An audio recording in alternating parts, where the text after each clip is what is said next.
Good morning madam. സ്റ്റുഡിയോന്ന് വരിക. മാരേജിന്റെ album കൊണ്ടുവന്നിട്ടുണ്ട്. ആരുടെ? മാഡത്തിന്റെ വിവാഹത്തിന്റെ. മാഡം ഒന്ന് സൈൻ ചെയ്യണം. ഓൾറെഡി പെയ്ഡ് ആണ്. അത് പിന്നെ ഞാൻ ഒപ്പിട്ട ശരിയാവില്ല. ഞാൻ ആരെങ്കിലും വിളിക്കാം. വേണ്ട, മാഡം തന്നെ വാങ്ങിയാൽ മതി. വേണ്ട, ഞാൻ ചെന്ന് പറയാം.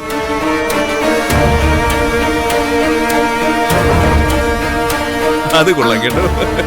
മാഡം, ഒരാൾ വന്ന് നിൽക്കുന്നുണ്ട്. എന്തിനാണെന്ന് ചോദിച്ചില്ലേ? സ്റ്റുഡിയോയിൽ നിന്നാന്നാ പറഞ്ഞത്. സൂര്യ സാറിന്റെ കല്യാണത്തിന്റെ ആൽബം കൊണ്ടുവന്നിട്ടുണ്ട്. എന്നെ തരാൻ പോയപ്പോ ഞാൻ വാങ്ങിച്ചില്ല. അതെന്താ? അന്ന് എയ്സ് നന്നാക്കാൻ വന്ന ആളുകളും ഇതുപോലെയാ വന്ന് നിന്നത്. അതുകൊണ്ട് വാങ്ങിച്ചില്ല.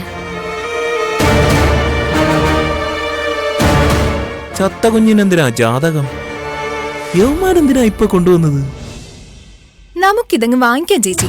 നമ്മളൊക്കെ എങ്ങനെ ഇരിക്കുന്നു നോക്കാലോ. വാങ്ങിച്ച മമ്മി എന്തായിരിക്കും പറയാ?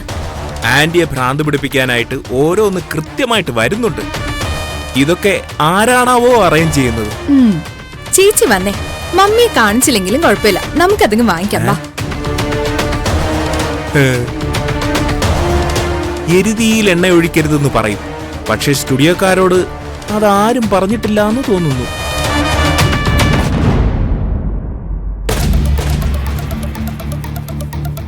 അല്ല, വിവാഹത്തിന്റെ ഉണ്ടായ പ്രശ്നങ്ങളൊക്കെ നിങ്ങൾക്ക് അറിയില്ലേ? പിന്നെ എങ്ങനെയാ ഈ ആൽബം സെറ്റ് ചെയ്തേക്കുന്നേ? അത് മാഡം, ഞങ്ങളുടെ ഒരു ക്രിയേറ്റിവിറ്റിയില് ദോഷമില്ലാത്ത രീതിയിൽ ചെയ്തിട്ടുണ്ട്. എന്തെങ്കിലും ചേഞ്ച് വേണമെങ്കിൽ വിളിച്ചാൽ മതി. ശരി, വിളിക്കാം. ആ, മമ്മി കണ്ട ഇതിപ്പോ തന്നെ കത്തിക്കും. അതിനു മുന്നേ നമുക്ക് പെട്ടെന്ന് നോക്കി തീർക്കാം. കൊണ്ടുവന്നതല്ലേ, നോക്കിയേക്കാം.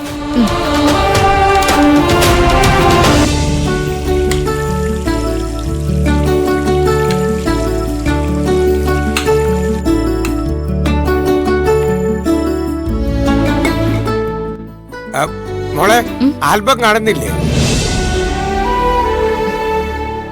സാധാരണ പെങ്കൊച്ചുങ്ങള് കല്യാണത്തിന്റെ ആൽബം വന്നു എന്ന് അറിഞ്ഞ ബാക്കിയെല്ലാം മാറ്റി വെച്ച് അത് കാണാമെന്ന് വയ്ക്കും. കൊച്ചിന് അത് കാണണമെന്ന് പോലും തോന്നുന്നില്ലേ? അത് ഞാൻ ചത്തതിന്റെ ആൽബം. അതെനിക്ക് കാണണ്ട. മോളെ, എന്തൊക്കെ ഈ പറയുന്നത്? അല്ലാതെ ഞാൻ എന്താ പറയേണ്ടത്? എന്റെ ജീവിതത്തിലെ ഏറ്റവും നശിച്ച ദിവസമായിരുന്നു.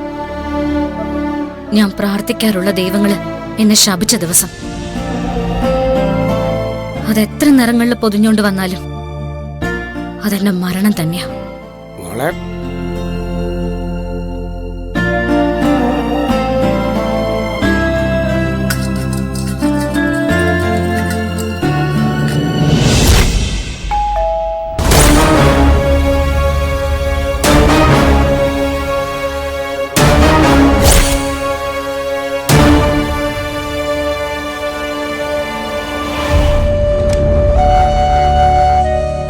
എന്താ? ഞാൻ സ്റ്റുഡിയോന്നാ വിവാഹത്തിന്റെ ആൽബം കൊണ്ടുവന്നിട്ടുണ്ട്. ഇവിടെ അതൊന്നും വേണ്ട, നിങ്ങൾ പൊയ്ക്കോളൂ. മാഡം, ഞങ്ങളോട് ഇത് ഡെലിവറി ചെയ്യാൻ പറഞ്ഞു. ഇവിടെ ഇതൊന്നും വേണ്ടാന്ന് പറഞ്ഞില്ലേ? നടക്കാത്ത കല്യാണത്തിന് എന്ത് ആൽബം? നിങ്ങൾ പൊയ്ക്കോളൂ. എന്താ വേണി? സ്റ്റുഡിയോയിൽ നിന്ന് ആൽബം കൊണ്ടുവന്നതത്രേ. ഇവിടെ അതൊന്നും വേണ്ടാന്ന് ഞാൻ പറഞ്ഞു. ഒരല്പം പോലും കോമൺ സെൻസ് ഇല്ലേ തനിക്ക്? അങ്ങനൊരു വിവാഹം നടന്നിട്ടില്ലെന്ന് നിങ്ങൾക്ക് അറിഞ്ഞൂടെ? പിന്നെന്തിനാ ഇതും പൊക്കി എടുത്തോണ്ട് ഇങ്ങോട്ട് വന്നത്? പോകുന്ന വഴിക്ക് എവിടെയെങ്കിലും വലിച്ചെറിഞ്ഞുകളാ, അല്ലെങ്കിൽ കൊണ്ടുപോയി കത്തിക്ക്. എന്താണ് നോക്കി നിൽക്കുന്നത്? കൊണ്ടുപോകാനാ പറഞ്ഞേ. നിക്ക്. ആൽബം ഇങ്ങ് തന്നേക്ക്. എന്തിനാ മോളെ? എന്തിനാ നീ അത് വാങ്ങിക്കുന്നേ? എന്തിനാ അത് നോക്കുന്നത്? എനിക്ക് കാണണം, അതിനു വേണ്ടിയാ. മോളെ, അത് വേണ്ട. അത് നമ്മളെ എല്ലാവരെയും വേദനിപ്പിക്കുന്ന ഓർമ്മയാണ്. കാണുന്തോറും നിന്റെ വേദനയുടെ ആഴം കൂടിക്കൊണ്ടേയിരിക്കും. കൂടട്ടെ. കൂടുതൽ വേദനിക്കുമ്പോഴല്ലേ പകയുടെ ആഴവും കൂടുക. അതിങ്ങിത്താ, ഞാൻ ഓൺലൈനിൽ പേ ചെയ്തോളാം. കുറെ ഫോട്ടോസ് ഇനിയും ബാക്കിയുണ്ട് മാഡം. ഒരു മെയിൽ ഐ ഡി തന്നാൽ അതിലേക്ക് അയക്കാമായിരുന്നു. വേണമെങ്കിൽ ഞാൻ നിങ്ങളെ വിളിക്കാം. Thank you madam.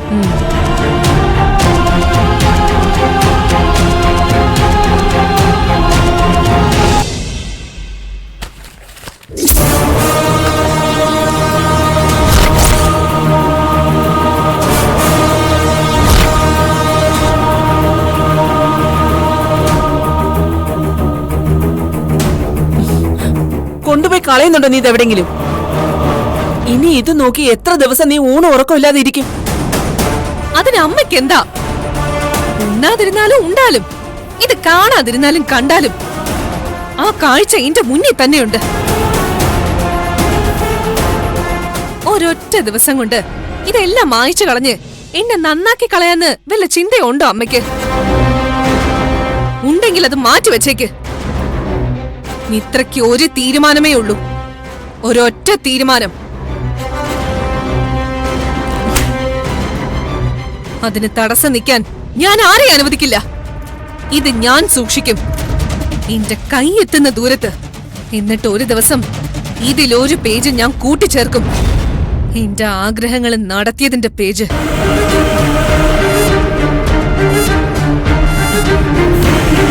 ഇപ്പോഴും മകളുടെ ഭ്രാന്തിനൊപ്പം തുള്ളിക്കോ? അവസാനം അതവളെ നശിപ്പിക്കുന്ന അവസ്ഥയിലെത്തും. അപ്പോഴേ നിങ്ങൾ പഠിക്കൂ. നിന്നെ പറഞ്ഞിട്ട് കാര്യമൊന്നുമില്ല വേണി. ഒരു ജന്മം മുഴുവൻ അടുക്കളയിൽ നിൽക്കാനും തലകുനിച്ച് നടക്കാനുമുള്ളതാണ് ജീവിതമെന്ന് വിശ്വസിക്കുന്ന നിന്നെ പോലുള്ള പെണ്ണുങ്ങൾക്ക് അവളെ മനസ്സിലാവില്ല. അവൾ വിശ്വനാഥന്റെ രക്തത്തിൽ പിറന്നതാണ്. അവൾക്ക് പകയുണ്ടാവും, പ്രതികാരമുണ്ടാവും. അതവൾ നടത്തുകയും ചെയ്യും. അതിന് ഞാൻ കൂട്ടുനിൽക്കുകയും ചെയ്യും. എനിക്ക് അങ്ങനെ ഒരു അച്ഛനായാ മതി.